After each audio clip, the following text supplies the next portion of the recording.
বুখারী শরীফের একটি হাদিসের অর্থ, একদা হযরত আবু হুরায়রা রাদিয়াল্লাহু তাআলা আনহু হুজুরে পাক সাল্লাল্লাহু আলাইহি ওয়াসাল্লামকে জিজ্ঞাসা করিলেন, আপনার শাফাআতের দ্বারা কিয়ামতের দিবসে কে সবচেয়ে বেশি উপকৃত হইবে? হুজুরে পাক সাল্লাল্লাহু আলাইহি ওয়াসাল্লাম বলিয়াছেন, হাদিসের প্রতি তোমার অধিক আগ্রহ দেখিয়া আমার এই ধারণা ছিল যে তুমি এই বিষয়ে সর্বাগ্রে আমাকে জিজ্ঞাসা করিবে। কিয়ামতের দিন সবচেয়ে বেশি ভাগ্যবান আমার শাফাআতের দ্বারা ওই ব্যক্তি হইবে যে ইখলাসের সহিত লা ইলাহা ইল্লাল্লাহ পড়িয়াছে। ফায়দা, হাদিসের দুইটি অর্থ হইতে পারে। প্রথমত, যাহারা কলিমা ব্যতীত অন্য কোনো পুণ্য কাজ করে নাই, তাহারা গুনাহে কবিরা ইত্যাদির দরুন জাহান্নামের উপযোগী হইবে। কলিমায়ে তয়্যিবার উসিলায় তাহারা হুজুরে পাক সাল্লাল্লাহু আলাইহি ওয়াসাল্লামের শাফাআত লাভ করিয়া নাজাত পাইবে।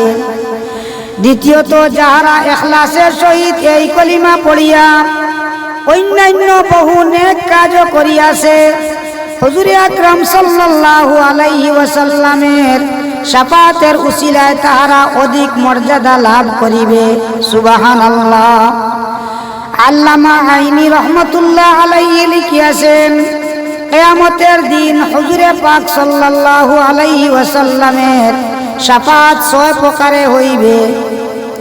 1 নম্বর, হাসরের ময়দানের কষ্ট হইতে মুক্তির জন্য যখন সমস্ত মখলুক পরিশান হইয়া বড় বড় আম্বিয়া কেরামের খেদমতে গিয়া বিফল হইয়া ফিরিবে এবং বলিবে, হে আল্লাহ, আমাদিগকে জাহান্নামে নিক্ষেপ করো, তবু কিয়ামতের কঠিন আযাব হইতে মুক্তি দাও।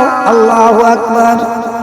অবশেষে হুজুরে পাক সাল্লাল্লাহু আলাইহি ওয়াসাল্লামের সুপারিশে সমগ্র হাসরবাসী এবং জিন, ইনসান, মুমিন, কাফির সকলেই উপকৃত হইবে। 2 নম্বর, কোন কাফেরের আযাব সহজ করিবার জন্য, যেমন আবু তালিবের শানে হাদিস বর্ণিত আছে।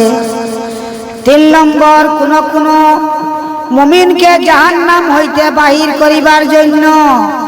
4 নম্বর, যেই সব মুমিন বদ আমলের দরুন জাহান্নামের যোগ্য হইয়াছে তাহাদের মাগফিরতের জন্য। 5 নম্বর, কোন মুমিনকে বিনা হিসাবে বেহেশতে প্রবেশ করাইবার জন্য। 6 নম্বর, মুমিনদের বেহেশতে সম্মান ও মর্যাদা বৃদ্ধির জন্য। আয় আল্লাহ, কিয়ামতের দিন আমদারে নবীজির শাফাআত নসিব করিও। আমিন।